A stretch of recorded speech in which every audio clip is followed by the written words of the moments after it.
இது உண்மையிலே தொக்கு தானா இல்ல வேற எதுமான்னு தெரியல. கைஸ் இன்னைக்கு நம்ம பாண்டிச்சேரியிலே ஃபேமஸான தொக்கு பிரியாணி சாப்பிட வந்திருக்கோம்.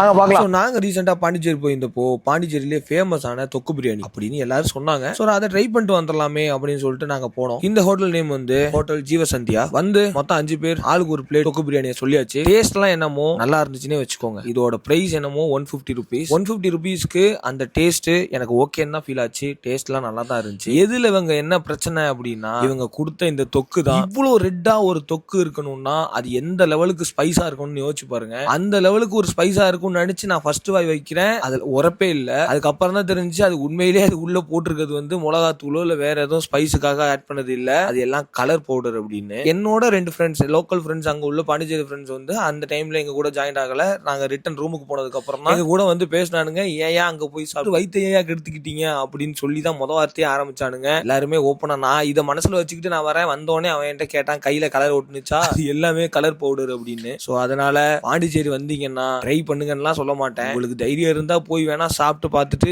வயிற்று கெடுத்துக்கிறாந்தா கெடுத்துக்கங்க. கலரை மட்டும் போடாம வேற ஏதாவது போட்டாங்கன்னா கூட உண்மையிலே ஒர்த்தான ஒரு கடை தான். பாத்துக்கங்க. பாண்டிச்சேரி போனீங்கன்னா வேற ஏதாவது நல்ல கடையில போய் தின்னுட்டு ஓடிடுங்க. அப்படியே உங்கள் நலத்திற்காக வீடியோ போடும் ஜஸ்ட் மீ ரிஷி என்னும் என்னை ஒரு ஃபாலோ பண்ணிக்கிட்டீங்கன்னா நல்லா இருக்கும்.